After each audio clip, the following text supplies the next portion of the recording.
Hello, everybody. Once again, this is Jeffrey Daniel coming to you from Abuja, Nigeria. Today is November 8th, 2020.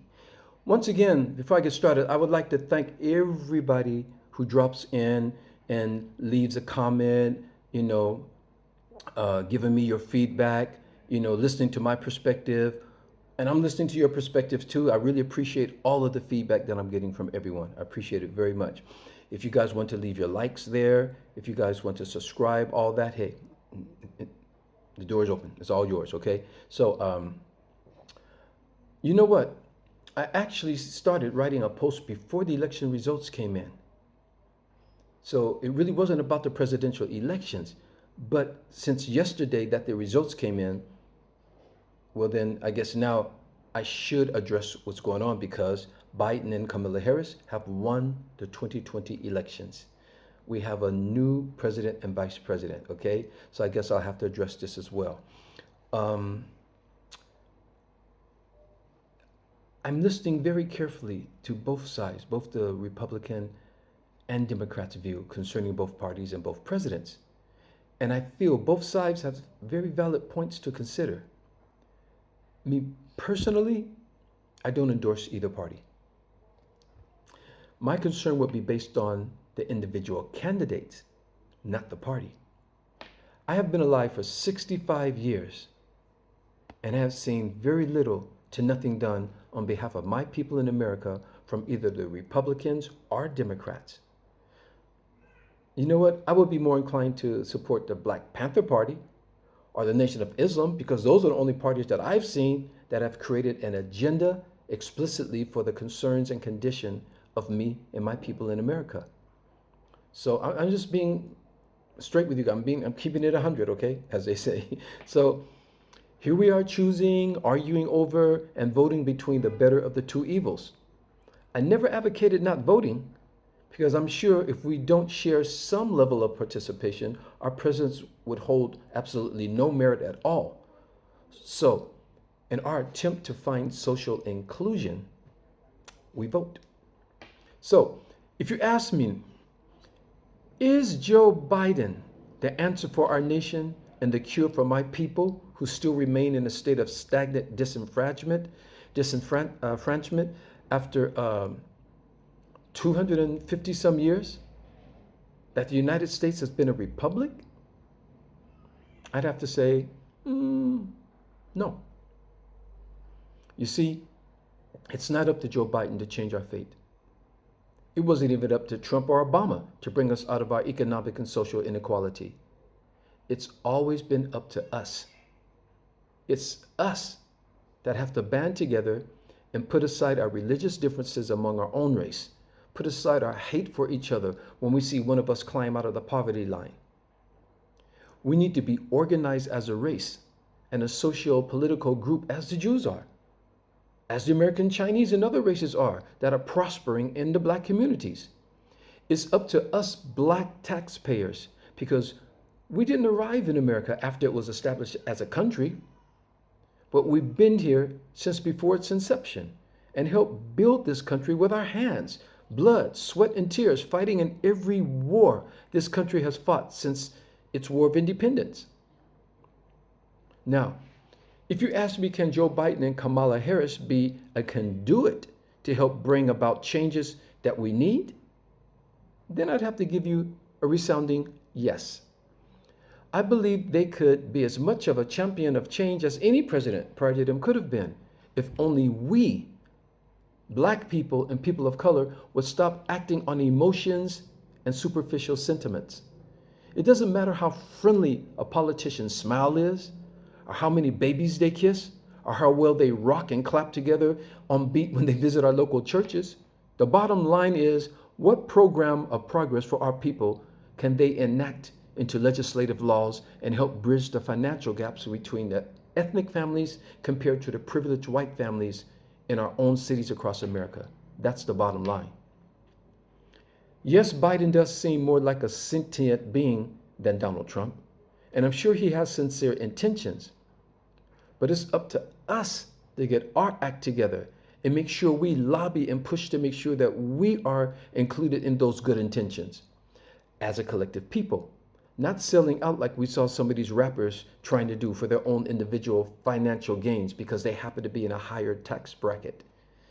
That's that's what our people do. Also, we love to see celebrities, our black celebrities and athletes who make millions and now billions, while other races help pull members of their community out and up out of the lower income brackets. We do have a few. We have a couple of them that are trying to help, and I commend them highly. And I suggest you guys read the book. Have you guys ever heard of the book The Jewish Phenomena? Check it out. You really need this book called The Jewish Phenomena, because all what it's talking about is how the Jews are like the 1% of the population in America, but how they have so much ownership over things, how they are so enriched because what they, when we were in school back in the 60s and 70s, and we see these, the Asians or the Jewish people coming to school with the eyeglasses, with the Band-Aid holding it together. They didn't spend their money on fashion coming up. They didn't try to buy the new car. They bought the used car until they got in a position to buy the new car. They used their money for what they needed it for. They were very frugal with their money. In fact, when the Jews first came over to America after the Second World War, and in the late 1800s from Europe, when they were coming over, they were working in the sweatshops and textile and seamstress and things like that. They were the only first generation of laborers. And then they took their money and took their kids and put them in the best schools. And then those kids came out and then got their education and started their business. They became lawyers and they became, accountants and doctors and politicians and this and that. And only the first generation were the laborers. After that, they did. Read the book, The Jewish Phenomena. And they said, any race can do it if you just follow these rules, being frugal with your money and helping each other out. They say if they have 3 millionaires, okay? And if one person's business goes down, these two help him up. Then they get a 4th millionaire, And if something happens with his business, they pitch in and they bring him up. Now you got 5 millionaires. And the ripple effect goes on and on. That's what they do. Our people, we like to floss, we just like to come back to the hood and floss and show off, I'm wearing $20,000 around my neck. I got $50,000 on my ring, So anyway, check out the book, The Jewish Phenomena, you guys. Check it out.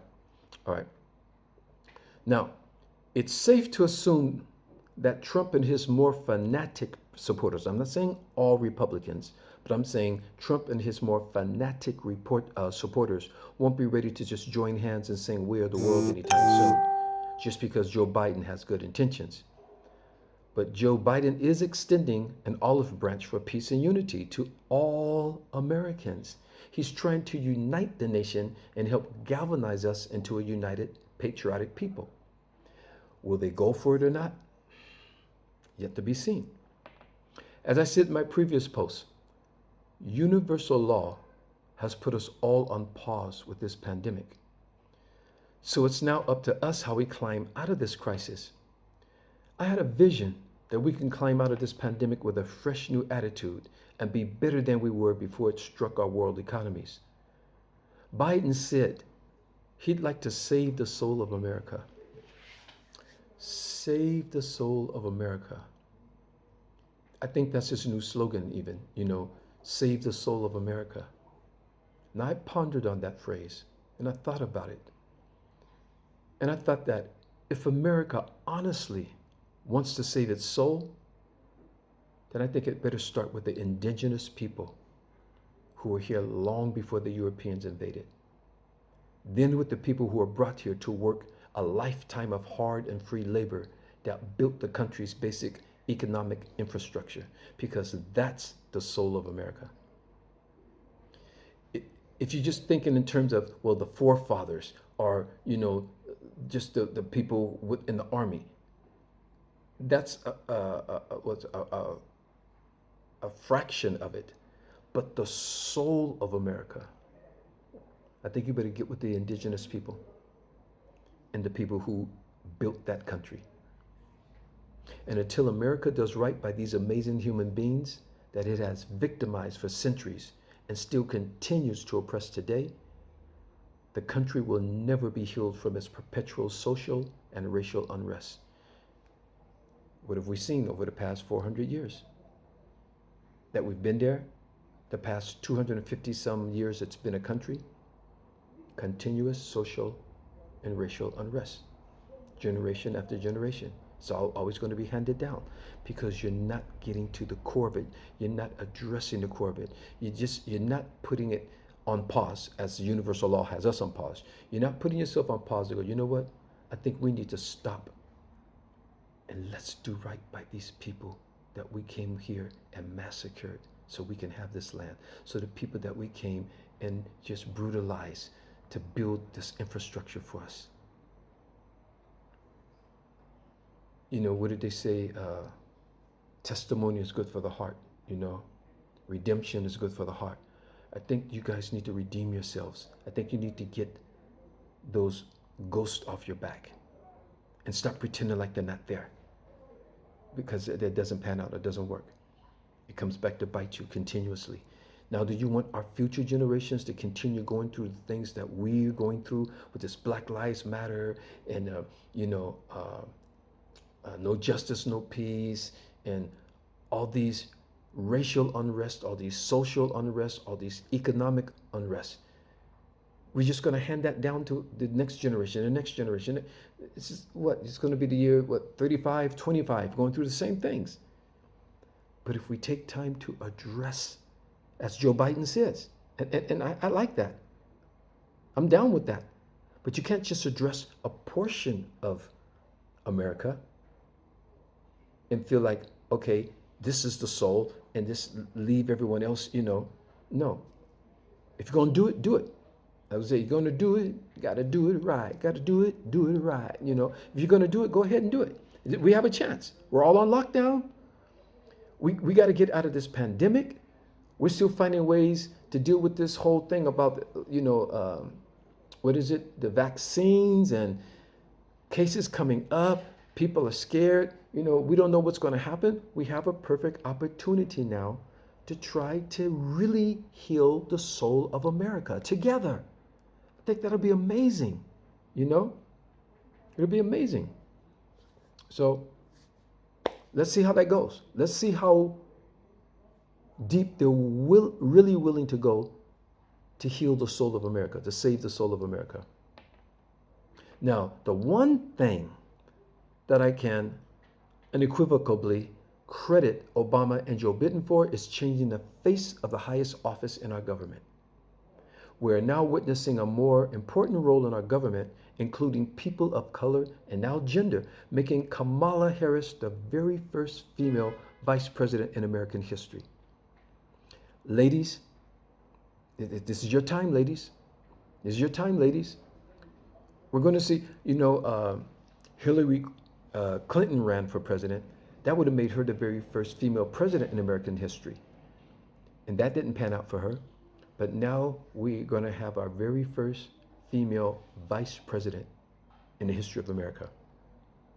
Now, I know how people of color feel so proud about it because she is a person of color. Rather you're arguing, she's black or she's Indian. She's a person of color, okay? That's good enough, all right? So, but I know how we're celebrating it.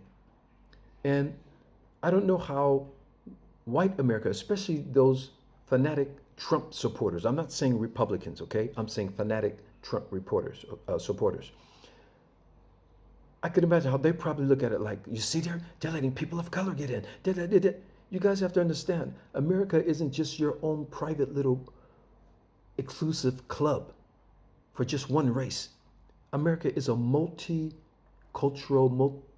multi-ethnic country. It always has been.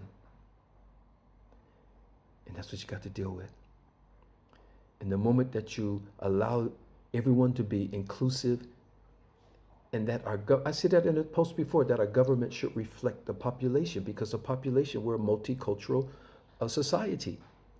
And if our government does that, then they're going to find more equilibrium between racial groups, economic groups, socially. It's going to help ease all those tensions that are being created by just one faction racial faction feeling that they're entitled to everything in the country and everyone else is just, no, everyone, humans can't operate like that. It can work for a time, and even as it's working, the people are resenting it and they're finding ways to climb out of it. And you go there you go with all the social unrest. So you guys, I think it's time to have an open mind. I know there's people who are bent on racism, are bent on prejudice. Well, you're a dying breed. You're a dying breed, okay? But those younger people coming up and the people who have been through it, the people who have experienced it, and we have an open mind and an open heart and we're willing to embrace each other, that's going to be the only way through this. It's going to be the only way through this, okay? So now that it seems America has a chance for a clean slate, you already know my slogan, make love great again. And now that we have found love, what are we going to do with it? I like these songs. Make love great again. Now that we found love, So the future of our place in it is up to us. It's up to us to decide how we're going to move forward with this newfound love for each other. And I think I looked at the TV, I saw the people out in the streets celebrating everywhere. I saw people just really rejoicing. I saw a couple of skirmishes of people coming out, maybe trying to shut them up because they're Trump supporters. They feel like their election was stolen from them, or it was robbed, that there was fraudulent voting and all this stuff going on. Wow, this is supposed to be a very celebrative time right now, because these are historical events happening with Kamala Harris coming in, the first female vice president.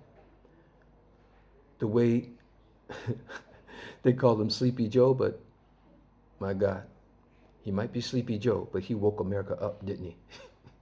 So it's funny how Trump goes after people and calls them all these names and stuff, and now the tables have just flipped over on him. The Republicans weren't expecting this. They weren't expecting this. So now he can't face what's happened, so he's screaming foul play. So this is what we're dealing with, and the rest of the world is looking at America going, wow, that's America? That's the American president? Wow. Standing on the shoulders of people like Eisenhower, JFK, who are the great presidents? Lincoln, George Washington. You're standing on the shoulders of all these great presidents in American history. Roosevelt, Truman. Oh, name calling, tweeting out abusive tweets to people, ignoring science, turning against the same scientists that he puts together for a team, his team, turning against them. We've seen some of the worst behavior ever exhibited from the office of the White House in the history of it being there. That's why everybody is breathing such a breath of fresh air seeing Joe Biden comes in.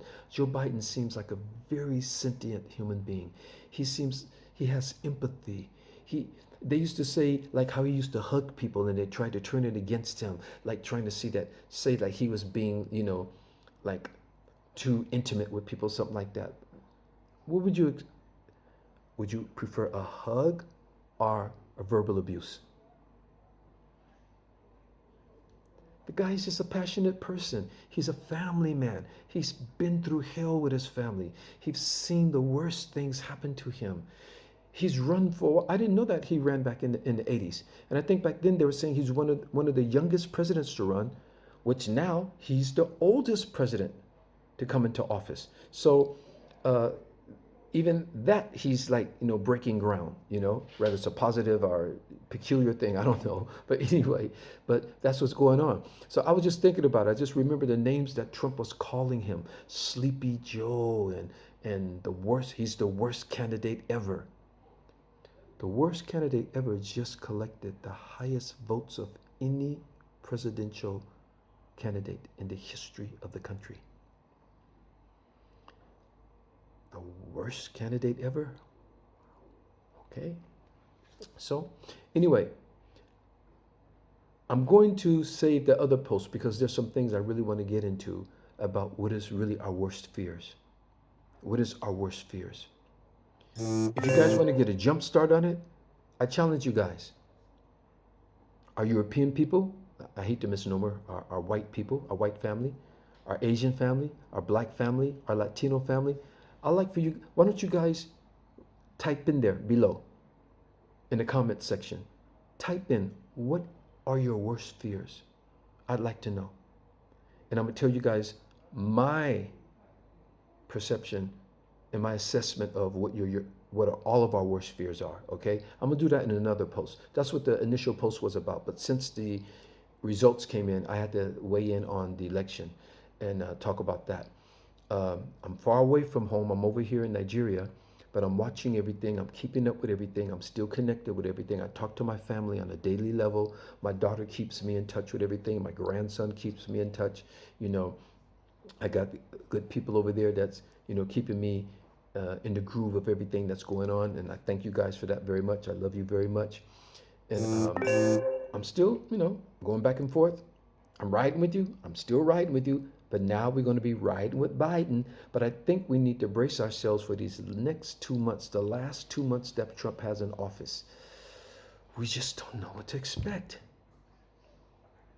We just don't know what to expect from this guy and his fanatic reporters. I'm not putting this on all Republicans. You guys know me. I do not bash Republicans. I don't even bash Trump. I hold you accountable for what you do, but I don't bash. But his fanatic reporters, the Proud Boys, the Good Boys, what is it? The Watchmen. I forgot the name. It sounds like the Avengers or the X-Men to me. But you know, the Boogaloo movement. You know, all these people. Oh, they found that one guy in Pennsylvania was trying to walk in there with a gun at the Civic Center where they were counting all the votes. And they stopped him. What was this guy going to do if he had gotten in? Thank God they stopped him. Where they were counting the votes at the vote counting place. He tried to get in with a gun, a concealed weapon on his possession, and thank God they stopped him. So you guys have to still be, you know, vigilant. You know, I know you're out there celebrating and you're happy, but chill out, you guys. You don't have to go out now because it's been done. It's been done. We won. Okay. So now let everything else come into place. So over these next couple of months, you guys, take care for the pandemic, for coronavirus. Take care for any unrest that might be breaking out. Don't go out and get involved in it, you guys. Don't do it. Just chill. Just chill. Okay? Universal law has us on pause. We can all come out of this much better than we went into it, you guys. Much better. We can come out of this with a whole new unity like no one's ever seen before. And I think Joe Biden is willing to try to make that happen for us. Trump, he was the most divisive president in modern times. His people are still divided. In fact, I think they're pretty much angry now that they've lost. How far they go to try to stand up for Trump, we don't know. I hope they can cool down. Biden is trying to cool them down. Kamala Harris is trying to chill them out, you guys. So we still have a lot of work to do. Just because our team won doesn't mean we've won everything. Now it's time to go to work. We have a lot of work to do. In unity, in equality, still trying to battle this pandemic. So you guys take care, okay? I wish you all the best. Take care of your loved ones. Check in on each other. Make sure that depression doesn't set in with anybody. This is great news after so much bad news. After so much bad news this year, people that we've lost. I've lost loved ones. I've lost people so dear to me this year. So dear to me this year, you guys. I know you guys have too. So I just want to send a prayer out to everybody who's lost anyone. You know, still sending out my condolences. Some people in the hospital now with this coronavirus or other sicknesses, you know. So I'm praying for everybody. You know, we're praying for it. It's time for prayer. It's time for unity. We have a chance to get it right, you guys. We have a chance to get it right. So let's keep our minds on the positive, okay? Got to accentuate the positive. I forgot that old song. But anyway, take care, you guys. As I always say, make love great again, because if you make love great again, we will all be great. And I want to get us, sweet sound of a baby. And I want to get us all back to the world. We got to take it back and be human again. We got to take it back and start it again. That's another song, you guys. I'm going to come out with that soon. So check it out, you guys. Be cool. Stay safe. Celebrate. You can stay at home and celebrate. You don't have to run out in the streets. You don't have to go out there to be confrontational with the opposition party, you guys. We can celebrate because we've done it. He's in. They're in. So it's done. So take care, you guys. Be safe. Be safe. I love you. Make love great again.